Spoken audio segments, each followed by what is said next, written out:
From the New York Times, it's The Headlines. I'm Tracy Mumford. Today's Monday, March 23rd. Here's what we're covering.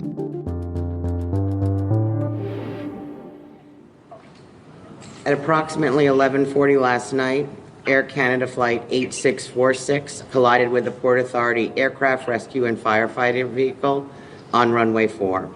Just before midnight at New York City's LaGuardia Airport, an Air Canada flight from Montreal collided with a fire truck. Video from the aftermath shows the regional jet tipped onto its tail, its nose sheared off, and mangled wreckage hanging down onto the ground. A Times journalist there said that nearby, a damaged truck was lying on its side as emergency workers responded to the scene. Sadly, the two pilots are confirmed deceased, and notifications are being made by Air Canada's care team at this time. The crash happened as the plane was landing, and the fire truck was out responding to a separate issue, according to the head of the Port Authority of New York and New Jersey, which oversees the airport. She said dozens of passengers on the plane had been taken to the hospital, along with the two first responders who had been in the truck. She said many people had been released already, but that some were seriously injured. In response to the crash, officials said no flights would go in or out of LaGuardia until at least 2 p.m. Eastern, shuttering a critical regional hub that sees nearly 900 flights each day. You can find more live coverage on this incident and flight disruptions at nytimes.com.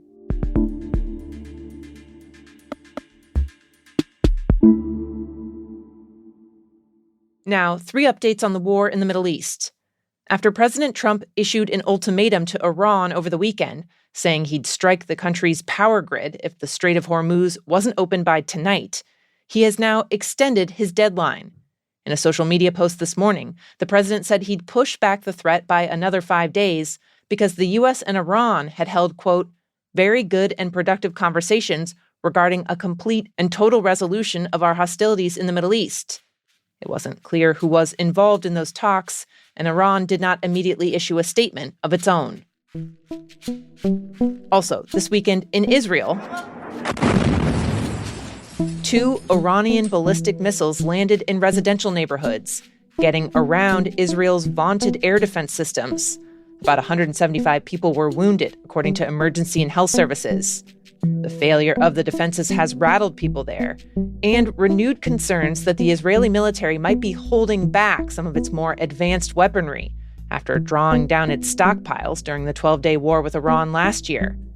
The Israeli military has denied reports that it's running low on missile interceptors and said that it's investigating what went wrong with the strikes that got through this weekend.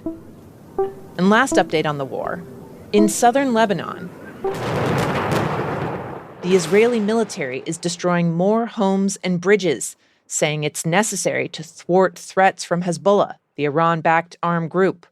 Israel's defense minister said on Sunday that his troops would use similar methods to what they did in Gaza, where huge parts of the territory were razed to the ground in the fight against Hamas.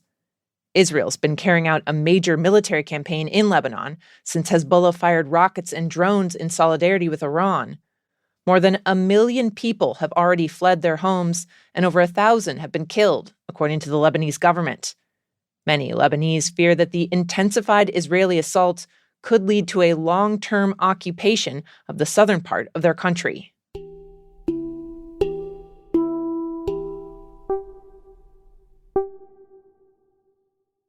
We're talking about security options, and these officers are well-trained in security, and they're well-trained in identification. Starting this morning, federal officials say that ICE agents will be deployed at airports around the country to try and help wrangle the security lines that have been stretching for hours and hours due to the ongoing DHS shutdown. We're simply there to help TSA do their job in areas that don't need their specialized expertise, such as... White House border czar Tom Homan said ICE agents would mostly be doing things like monitoring exits so that TSA agents can focus on screening passengers. Many airports have had widespread staffing shortages, a consequence of Congress deadlocking over funding for the Department of Homeland Security, and that's left many agents going without pay. They've then been calling in sick or having to take other jobs. For many passengers, that's meant showing up to the airport only to find security lines snaking through entire concourses, even out onto the curb or into parking garages. President Trump first raised the idea of sending ICE into airports on Saturday in a social media post, presenting it as a threat if Democrats didn't cooperate on funding DHS. The plan has been blasted by some Democrats who've accused Trump of using immigration agents to intimidate travelers. And one TSA officer, who's also a union official representing agents, said that the deployment of ICE officers at airports would be a, quote, distracting scenario, to say the least.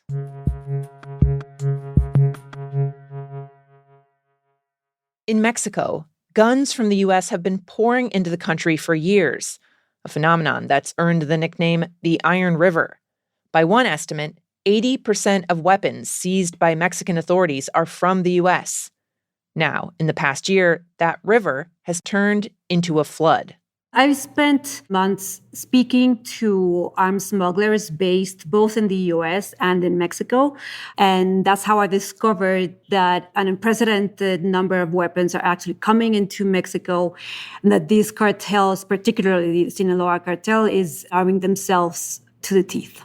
Paulina Villegas, a reporter for The Times based in Mexico City, says that over the past year or so, demand for high-powered arms like machine guns and assault rifles has exploded. In part, the groups are buying up weapons to confront Mexican authorities, who are being encouraged by President Trump to go after the drug smugglers more aggressively.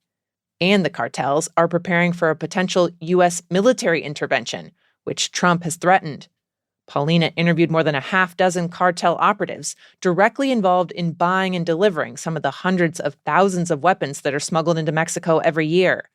She says that as demand has skyrocketed, their tactics have evolved. Historically, cartels have hired American citizens or residents and sent them into a gun store or a gun show and buy as many weapons as they can, including high-caliber firearms.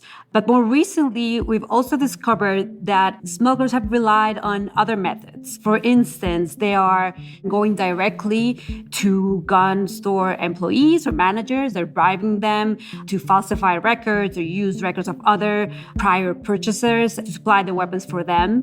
Once the weapons are collected, they are often disassembled to make the concealment easier, and the smugglers hide the gun parts in hidden compartments inside of trucks and vehicles. They also put them in fast boats. And sometimes for smaller cargoes, they told me that they even strap some of the gun parts onto their own bodies and just walk across the border into Mexico. One of the most striking details of this reporting was how heavily the cartel members rely on what they say are bribes to not only Mexican, but U.S. officials. These are border officials that they say they offer large amounts of money for them to guarantee the safe pass of the vehicles carrying the weapons to the final destination.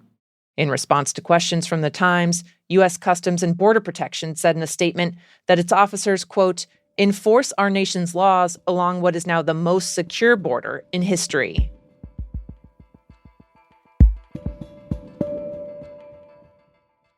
And finally, what the was that?